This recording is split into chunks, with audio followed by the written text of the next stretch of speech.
Ya, kembali di Q&A. Saya ingin apa yang tadi sudah saya sampaikan coba ditafsirkan mungkin oleh Mbak Tejo.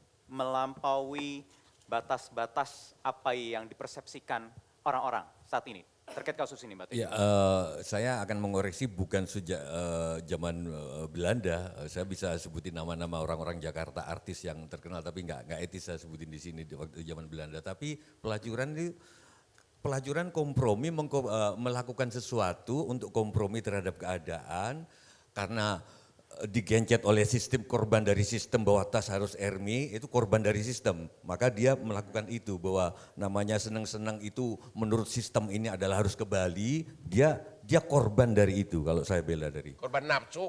Bukan korban dari sistem bahwa sukses adalah itu. Oh, gitu. Saya sambung tadi Wahyu bilang soal Mesir, jadi saya sarankan kalau perempuan itu kepepet, ini saran saja ya, jangan masuk online gitu loh. Tapi jadi simpenan. Apa? Jadi simpenan dan porotin tuh laki. Sampai miskin betul, sampai kayak Ratu Cleopatra itu bisa menguasai Mesir sama Yunani Karena sekaligus. menjual dirinya. Oke.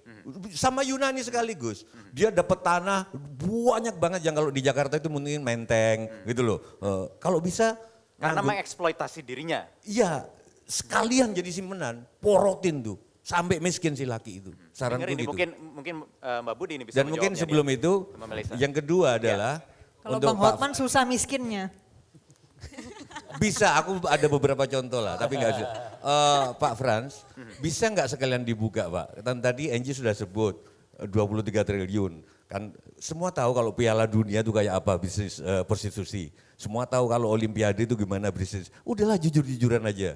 Nah benar nggak kalau ada pertemuan-pertemuan internasional kayak di atau partai itu subur Pak gitu, bisa nggak diunggap Pak sebetulnya? Jangan sampai ini jadi isu seksi hanya karena ada public figure Pak. Kalau seandainya lihat portal media online gitu kan, ketik keywordsnya aja open titik-titik gitu, itu keluar banyak. Tim Singkat Pak cybernya Frans, juga kerja nanti ditanggapi sekalian. Mbak Budi, sebentar Mbak Budi. Silakan Pak Frans. 20%, tadi saya sudah buka ya, 20% digital forensik kita itu sebenarnya keywordnya.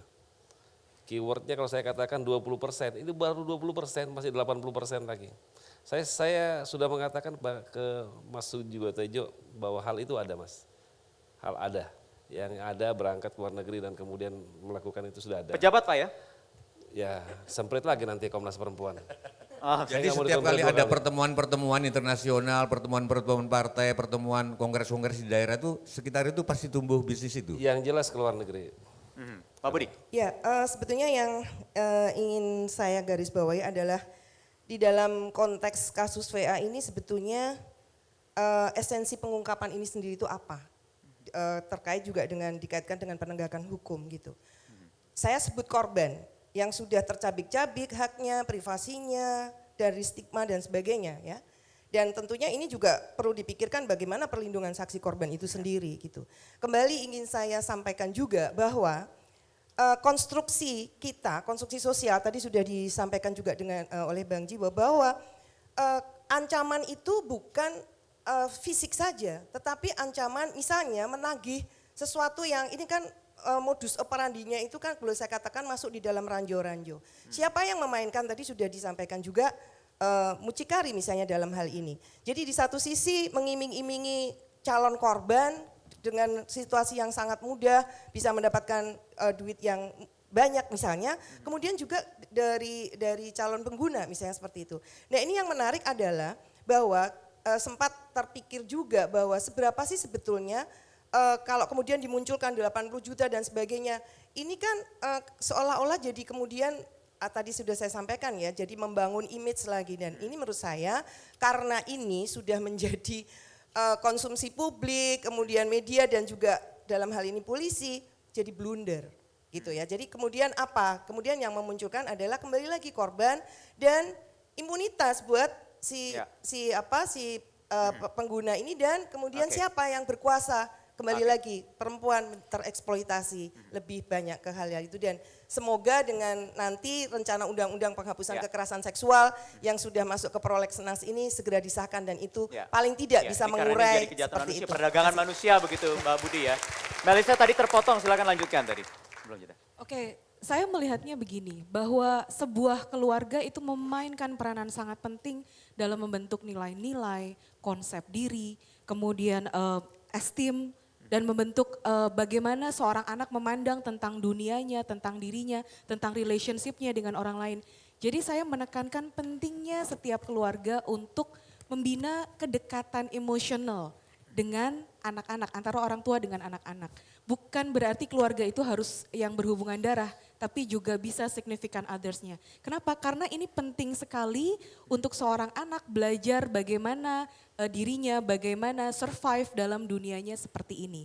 Jadi yang saya tekankan sekali lagi adalah pentingnya setiap keluarga untuk membina komunikasi dan kedekatan emosional untuk memanusiakan dan memperlakukan manusia sebagai manusia.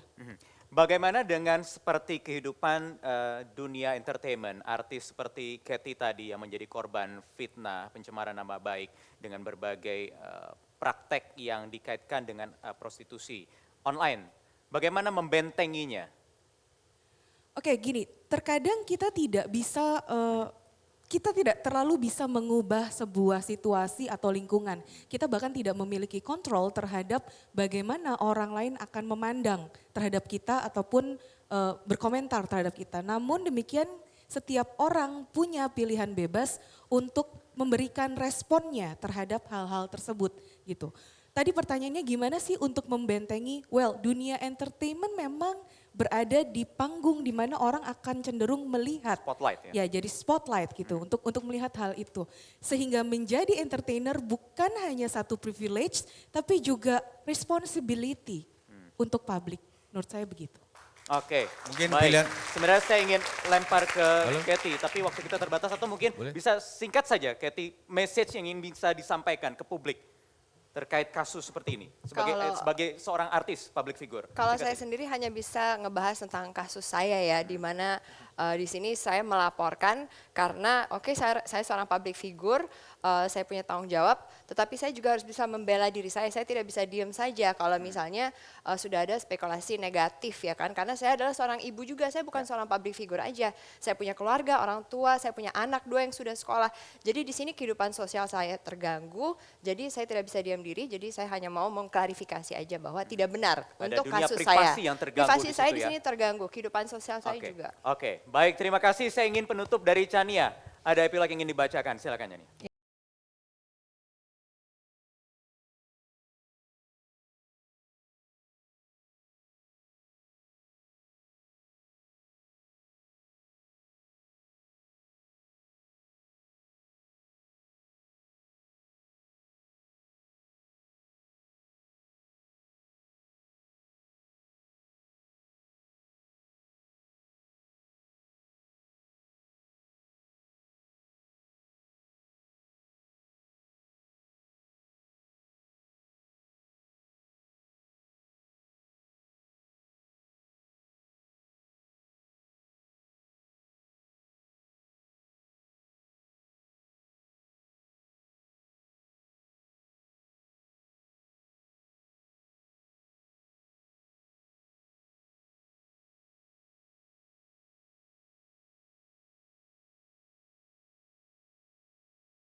Bisnis prostitusi tak melulu semata soal transaksi jual beli antara klien dan penjajah dengan muncikari sebagai perantara. Sedari dulu ia juga dikenali sebagai media pelicin dalam bisnis. Jika tender proyek hendak dimenangkan, jangan lupa jasa pelicin disodorkan. 5 tahun lalu dari hasil investigasinya, KPK mengingatkan gratifikasi seksual semakin marak.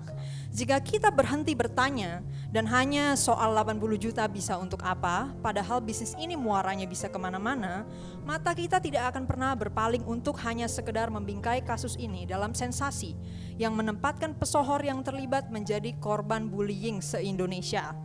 Padahal dalam fenomena prostitusi dimanapun air mengalir sampai jauh. Mengabaikannya sama saja dengan menenggelamkan akar masalah, bukan menyelesaikannya. Ya. Jangan menelamkan akar masalah, tapi tidak menyelesaikannya begitu ya. Itu yang harus diemban oleh banyak pihak karena ini juga kasus yang bisa dilihat dari banyak perspektif. Ada banyak tanggung jawab dari kepolisian. Pak Frans, teman-teman ini juga punya tugas sendiri, kewenangan. Dari budayawan juga mungkin dari advokasi, dari Komnas Perempuan, dari psikolog, dari teman-teman dari dunia hiburan sendiri. Atau dari berbagai macam aspek. Ada tanggung jawab yang kita bisa emban bersama-sama untuk bisa membumi hanguskan kasus ini seharusnya ya. Baik, terima kasih narasumber yang sudah bergabung di Q&A. Terima kasih Pak Budi, Mel, kemudian juga panelis di Q&A malam hari ini. Pemirsa, demikian tadi Q&A malam hari ini. Saya Wahyu Wiho pamit. Kita berjumpa di Q&A pekan depan di waktu yang sama. Selamat malam.